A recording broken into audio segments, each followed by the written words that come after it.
আজকে এই ছোট্ট গল্পটি টাকাকে ঘিরে। এই যে আমার হাতে যে নোটটি দেখতেছেন, এটা নিয়ে পুরো ওয়ার্ল্ডে টালমাটাল অবস্থা। সো আজকের এই ছোট্ট গল্পটি শেয়ার করবো এই ছোট্ট টাকাকে নিয়ে। আজকের এই ছোট্ট ভিডিও ক্লিপটি শেয়ার করতে যাচ্ছি একটু ভিন্ন ওয়েতে। আশা করি ভিডিওটি না হলে অবশ্যই সফল দেখবেন। Thank you so much. Okay, so let's get big. So যে বিষয়টা আমি শেয়ার করবো সেটা হচ্ছে, একদিন টাকার সাথে ছোট একটা মিটিংস করি আমি।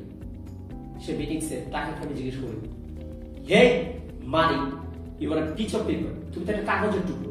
So money smiled and said that. টাকা হেসে আমাকে উত্তর দিল, yes, I am a piece of paper. But in my entire life, I have not seen yet dustbin. That's my attitude. হ্যাঁ, আমি কাগজের টুকরো মাত্র, কিন্তু আমার এই সমগ্র জীবনে আমি কখনোই আমাকে ডাস্টবিনে ফেলতে দেখিনি। অনেক সন্তান আছে তার মাকে বস্তায় ভরে ফেলে দিচ্ছে, একটা বারের জন্য ভাবছে না। অনেক বাবার আছে তার সন্তানকে ফেলে দিচ্ছে, অনেক ভাই আছে তার বোনকে ফেলে দেয় একটু সম্পত্তির লোভে। বাট এই টাকা আজ পর্যন্ত কেউ ফেলেনি। সো আমার কাছে মনে হচ্ছে গল্পটি খুব ইন্টারেস্টিং। সো দ্যাটস ওয়াই আমি আপনাদের সাথে শেয়ার করলাম। Thank you very much for watching the video.